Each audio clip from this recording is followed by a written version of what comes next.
For more on this, we're joined in the studio by nutritionists Linda and Rosie. Now, Linda, you yourself are a vegan, aren't you? And yes. Rosie, you're not against veganism, but you're not as convinced maybe of the health benefits, particularly in children. So let's start with Linda. What do you think about a family, as we've seen in Charlotte's report there, turning to completely a plant-based diet? I would say if their vegan diet is well balanced, if it's thought through, if they have informed themselves, there's not a problem at all. And it's a lot easier, certainly a lot easier these days, isn't it, to convert to a plant-based diet than maybe it used to be? It definitely is. There are many more products out there. However, that's one issue I have. A lot of these products are processed, high in salt, not really healthy. So my point would be a whole food plant-based diet. So that family, they were cooking from scratch. To me, it looked like they really thought through what they are feeding their children.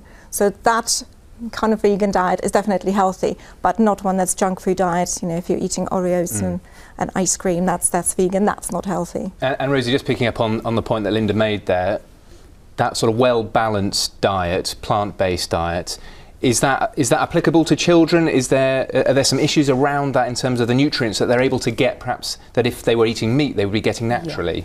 Yeah, there are, absolutely. It's quite difficult to design a whole food plant-based diet that contains absolutely everything that a child needs to thrive.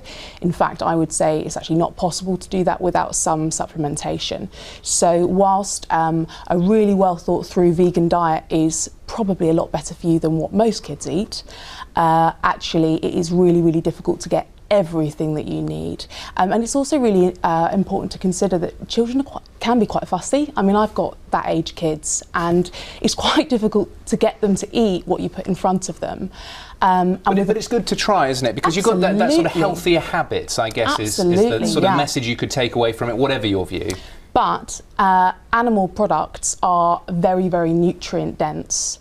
So, for example, you can get all the protein that you need and lots of other really key vitamins from a piece of meat, whereas to get that from plants, you really have to think about where are these different proteins coming from, where are these B vitamins coming from, can I absorb them, considering the way that you're cooking this food. And if the child then is fussy and decides not to go for that, it becomes quite problematic. Is that something you're thinking about, Linda? How does it sort of play out in your daily kind of consideration? My children are older, and I would say not that fussy, at least the oldest one isn't. But yes, I always think, are they getting what they're supposed to be getting? But I don't worry about it that much, because they are healthy. My son is 6'1", so and he's been vegetarian since he's been born. Both my children were vegetarian. They still eat some dairy, but that's their choice. So they may not be the best example. But I know plenty of vegan families, and they think, they plan, they make sure that they get everything they need.